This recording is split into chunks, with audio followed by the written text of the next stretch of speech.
வரைக்கும் 3 விசில் வர வரைக்கும் வேகட்டும் ஃப்ரெண்ட்ஸ். தண்ணி தேவையான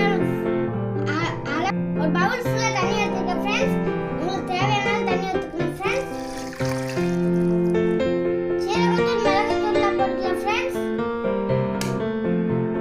குக்கர்ல போட்டுச்சு ஃப்ரெண்ட்ஸ். 3 விசில் வந்ததுக்கு அப்புறம் ஆஃப் பண்ணிக்கலாம் ஃப்ரெண்ட்ஸ்.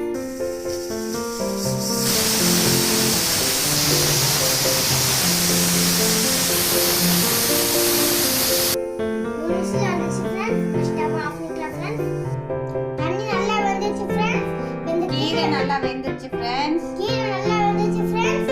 இந்த கீரை தண்ணியை வடிகட்டி கீரை பேஸ்ட் பண்ணிப்போம். வடிகட்டியாச்சு. இந்த பேஸ்ட் பண்ணிக்கலாம். அரைச்சாச்சு. இந்த கலந்துக்கலாம். இந்த பேஸ்ட் இந்த தண்ணியில கலந்துக்கலாம்.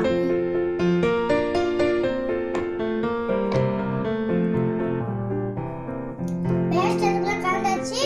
இப்போ நீங்க இப்படியே சாப்பிட்டுக்கலாம் இல்ல வடிகட்டி சாப்பிட்டுக்கலாம். இப்போ நம்ம வடிகட்டிக்கலாம். வடிகட்டியாச்சு ஃப்ரெண்ட்ஸ். நம்ம முருங்கை சூப் ரெடி ஆயிடுச்சு ஃப்ரெண்ட்ஸ். இந்த வீடியோ இந்த சூப்